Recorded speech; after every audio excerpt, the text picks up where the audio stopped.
তো আসসালামু আলাইকুম সবাইকে, আরও একটি নতুন ভিডিওতে আপনাদের স্বাগতম। তো আজকে আপনাদের দেখাচ্ছি আদা গাছের সর্বশেষ পরিস্থিতি।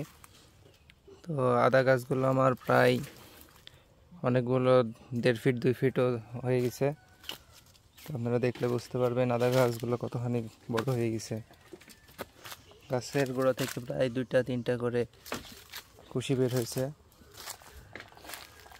আমাদের আদার গাছগুলো আলহামদুলিল্লাহ অনেক বড় বড় হয়ে গেছে কয়েকদিনে। দেখেন এই জায়গা থেকে প্রায় 6টার মতন গাছ বের হয়েছে। দেখুন গাছের গোড়াগুলো কত মোটা। আর আমরা বিষ প্রয়োগ করেছিলাম ইউরিয়া 10 গ্রাম করে, ইউরিয়া ও সালফার। সেগুলো আলহামদুলিল্লাহ ভালোভাবে মাটির সঙ্গে মিশে গেছে। তো দেখুন আমাদের গাছগুলো কত সুন্দর হয়ে আছে আলহামদুলিল্লাহ।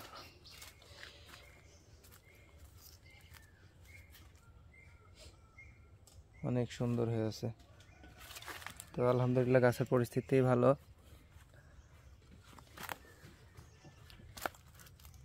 দেখুন গাছের কুশিগুলো কত মোটা মোটা গাছ বের হয়েছে।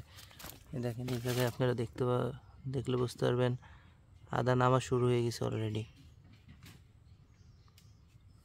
আদা নামা শুরু হয়ে গেছে প্রায়। আপনারা আমি যেভাবে পরিচর্যা করি আপনারা এভাবে পরিচর্যা করে দেখতে পারেন, অনেক ভালো রেজাল্ট পাবেন ইনশাল্লাহ। তো আমাদের এইগুলো প্রথমে লাগানো হয়েছিল এই গাছগুলো। তো এই গাছগুলো সম্পূর্ণ গাছ বের হয়ে গেছে এবং কুশি বের হচ্ছে আস্তে আস্তে। আসলে পরিচর্যা করলে সব কিছুই আলহামদুলিল্লাহ সঠিকভাবে হয়। এগুলো আমাদের পরে রোপণ করা, এগুলো আলহামদুলিল্লাহ আস্তে আস্তে কুশি বের হচ্ছে। আপনারা দেখলে বুঝতে পারবেন এগুলো কুশি বের হওয়া শুরু হয়ে গেছে। দেখুন সবটাতেই প্রায় কুশি চলে এসছে, গাছ বের হয়ে গেছে। দেখুন কত সুন্দর গাছ। দেখেন এটাতে দেখেন কত বড় হয়ে গেছে, 6টা গাছ বের হয়ে গেছে এটাতে আলহামদুলিল্লাহ। সবটাতেই প্রায় আলহামদুলিল্লাহ গাছ বের হয়ে গেছে।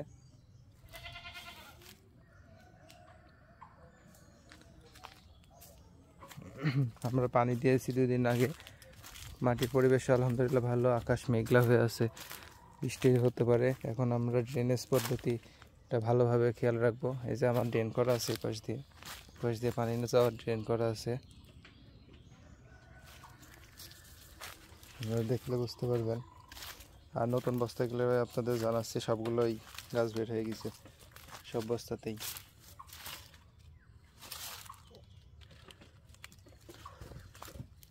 আমার ভিডিও যদি ভালো লেগে থাকে আপনাদের, তো আমার চ্যানেলটি সাবস্ক্রাইব করবেন এবং অন্যজনকে শেয়ার করবেন ভিডিওটি দেখার জন্য। এবং আপনাদের কোনো কিছু জানার থাকলে অবশ্যই আমাকে কমেন্ট করে জানাবেন, আমি আপনার কমেন্টে রিপ্লাই দেবো ইনশাল্লাহ। তো আমার যদি কোনো ভুল ত্রুটি হয়ে থাকে আপনারা আমাদের ভুলটি ধরিয়ে দেবেন, আমি সেই ভুলটি শুধরে নেওয়ার চেষ্টা করব। তো সকলে ভালো থাকবেন, সুস্থ থাকবেন এবং নিজ নিজ জায়গা থেকে আদার পরিচর্যা নেবেন, ফসলের পরিচর্যা নেবেন। আসলে ফসল মানুষকে কোনো রকম ঠগায় না। আপনি যদি ভালোভাবে যত্ন নেন তো ইনশাল্লাহ সফলতা একদিন আসবে আপনার। তো সকলে ধন্যবাদ ভিডিওটি সম্পূর্ণ দেখার জন্য। তো সকলে ভালো থাকবেন, সুস্থ থাকবেন। আল্লাহ হাফেজ।